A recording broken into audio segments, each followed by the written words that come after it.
Hello friends, welcome back to my channel. আবারও একটা নতুন ব্লগে তোমাদের সবাইকে স্বাগত। এই গরমে সারা রাত ঘুম হচ্ছে না, আর সকালবেলা ঘুম থেকে উঠতে দেরি হয়ে যাচ্ছে, আর তারই প্রভাবে আজকে চান করতেও দেরি হয়ে গেল আর রান্না বসাতেও। এদিকে মা ভাতটা শুধু বসিয়ে দিয়েছিল, আর এই কুকারের মধ্যে সমস্ত কটা সবজি কেটে আর কি সেদ্ধ করে রেখেছিল। বাকি সব কাজটার দায়িত্ব আমার ছিল। এই গরমে আর মাকে রান্নাঘরে বেশিক্ষণ রাখানো যাচ্ছে না। কিছু রান্না মা, কিছু রান্না আমি করে প্রত্যেক দিনই রান্না করছি, তো আজকে পুরোটাই আমার দায়িত্বে ছিল। তো প্রথমে কড়াতে তেল দিয়ে মাছগুলো ভাজতে দিয়ে দিয়েছি, আর তারপরে করবো আর কি মাছের ঝোল। কড়াতে তেল দেওয়ার পরে চোখটা আমার জ্বলছিল সর্ষের তেলের ঝাঁঝে। এপাশে একটা মশলা বানিয়ে নিয়েছি, একটু দইয়ের সাথে একটু হলুদ আর লঙ্কা গুঁড়ো মিশিয়ে, আর এপাশে পেঁয়াজও কেটে নিচ্ছি। মাছগুলোকে ভালো করে ভেজে নিতে হবে, খুব বেশি কড়া করে নয়, আবার খুব বেশি নরম করে নয়। ঝোলে মাছ দিলে আর কি খুব বেশি কড়া করে ভাজা যায় না। তারপরে কড়াইতে পাঁচফোড়ন দিয়েছিলাম, আর পেঁয়াজটা আর কি দিয়ে ভেজে নিলাম ভালো করে। এই পেঁয়াজটা ভাজতে ভাজতে এতে কিছুটা পরিমাণে চিনি দিয়ে দেবো, ওটা জাস্ট ফর কালারের জন্য, আর টেস্টের জন্য তো অবশ্যই। এই ঝোলটা অন্যান্য ঝোলের থেকে একটু আলাদা রকম খেতে হয়। সাধারণত আমরা কাঁচকলা পেঁপে আলু দিয়ে যেরকম ঝোল করি তার থেকে একটু আলাদা, কিন্তু খেতে অপূর্ব দারুণ সুন্দর হয়। না তো এটা খুব বেশি স্পাইসি হয়, না তো খুব বেশি হেভি হয়, কিন্তু খেতে অপূর্ব সুন্দর হয়। তোমরাদেরকে অবশ্যই রিকোয়েস্ট করবো এরকম একটা ঝোল একবার বাড়িতে বানিয়ে দেখো। এই দইটা তোমরা স্কিপ করতেই পারো, তার জায়গায় টমেটো দিতে পারো। বাড়িতে টমেটো অ্যাভেলেবেল ছিল না, সেই জন্য দইটা ছিল বলে আমি দিয়েছিলাম। আর নইলে এই মশলাটা না একটু জলে গুলে রাখলে সেটাও খেতে ভালোই হয়। আর টমেটো তোমরা অবশ্যই দিও, তাহলে কালারটাও ভালো হবে আর খেতেও ভালো হবে, আর টক টক ভাবটাও আসবে। তারপরে দেখো আমি সেদ্ধ করে রেখেছিলাম এই সবজিগুলো এতে দিয়ে দিলাম। হ্যাঁ, এই সবজিগুলো এখানে কিন্তু ভেজে দেওয়া যাবে না, অবশ্যই সেদ্ধ করে দিলে এই টেস্টটা আসে। তো আমি বলবো সবাইকে, যেহেতু পাতলা হালকা পাতলা ঝোল হচ্ছে, তো যতটা পরিমাণ তেল কম খাওয়া যায় ততটাই ভালো। তাই এরকম ভেজে না দিয়ে আলু পেঁপেটা এরকমভাবে সেদ্ধ করে দিও। তারপরে দেখো একটুখানি ফুটে ওঠার পরে আমি মাছগুলো দিয়ে ভালো করে ঝোলটা ফুটিয়ে নিচ্ছি, আর তাতে দিয়ে দেবো দুটো গরম মশলা, মানে আর কি বড় ছোটো এলাচ থেতো করে। ব্যাস, আমার ঝোল রেডি। খুব সুন্দর খেতে হয়েছিল, যতটা তাড়াতাড়ি রান্না হয়েছিল ততটাই তাড়াতাড়ি চেটেপুটে খেয়ে নিয়েছিলাম আমরা। তারপরে আজকে সেকেন্ডও একটা মাছের পদই রান্না করব। ইলিশ মাছের দুদিন আগে রান্না হয়েছিল, ইলিশ মাছের দুটো মাথা পড়েছিল, সেটা দিয়ে একটা তরকারি হবে। একটু গামাখা তরকারি হবে, তার জন্য আমি বরবটি আর আলুটাকে একটু কুকারে সিটি মেরে নিয়েছি। সিটি নয়, অ্যাকচুয়ালি জাস্ট একটুখানি ভাপিয়ে নিয়েছি, যাতে একটুখানি আলুটা আর বরবটিটা নরম হয়ে যায়।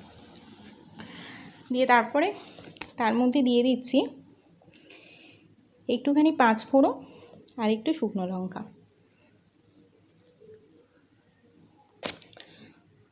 এটাই ফোড়ন দিয়ে রান্না হবে। ও আচ্ছা, আগে ইলিশ মাছটা ভেজে নিতে হবে। তো ঠিক ইলিশ মাছের মাথা দিয়ে যেহেতু তরকারিটা হবে, তাই ইলিশ মাছটা আগে মাথাটা ভেজে নেব। ইলিশ মাছের মাথাটা ভাজতে ভাজতে আমার অবশ্য মনে হয়েছিল একটুখানি মাথা আর তেল দিয়ে তো অবশ্যই ভাত খেতে হবে, তাই আমি আমার জন্য একটুখানি তুলে রেখেছিলাম। বাকি আর কেউ আর খাবে না, দুদিন হয়ে গেছে যেহেতু মাছটা হিসেব মতো যেটা বাসি হয়ে গেছে, তাই আর কারোর কাছে এটা টেস্টি নয়, সেই জন্যই তরকারি রান্না হচ্ছিল। তো যাই হোক, বাটিতে তুলে নিলাম, আর দেখো বাকিটাও আমি তুলে রাখলাম। আর তেলের পরিমাণ কম হচ্ছিলো বলে আবার তেলটা একটু দিয়ে দিয়েছিলাম ফেরত। আর মাছ মুড়োটা ভাজাটা তুলে রাখলাম, এতেই আমি পাঁচফোড়ন আর শুকনো লঙ্কাটা ফোড়ন দিলাম। আর তারপরে দিয়ে দেবো এই কুকারে সেদ্ধ করে রাখা বরবটি আর আলুটা। ব্যাস, আর কিছুই করতে হবে না। একটু ভাজা ভাজা করে নিয়ে একটু নুন চিনি আর হলুদ দিয়ে ভেজে নেব, আর মাছের মাথাটা দিয়ে এটাকে গামাখা করতে অবধি ওয়েট করতে হবে। আলু আর বরবটিটা যেহেতু ভাপিয়ে নিয়েছিলাম, রান্না করতে বেশি সময় লেগেনি।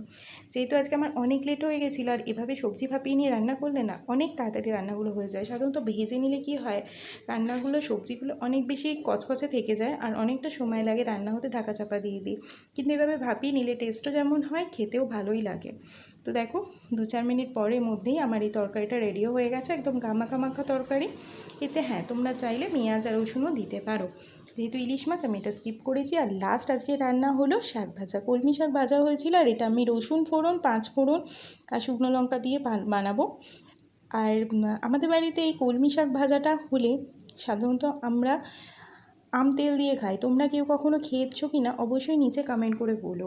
এই তেল শাক ভাজার সাথে ভাতের সাথে মেখে আম তেল টাকনা দিয়ে খেতে যে কী ভালো লাগে যে কী বলবো। যদি কেউ না খেয়ে থাকো অবশ্যই একবার ট্রাই করো।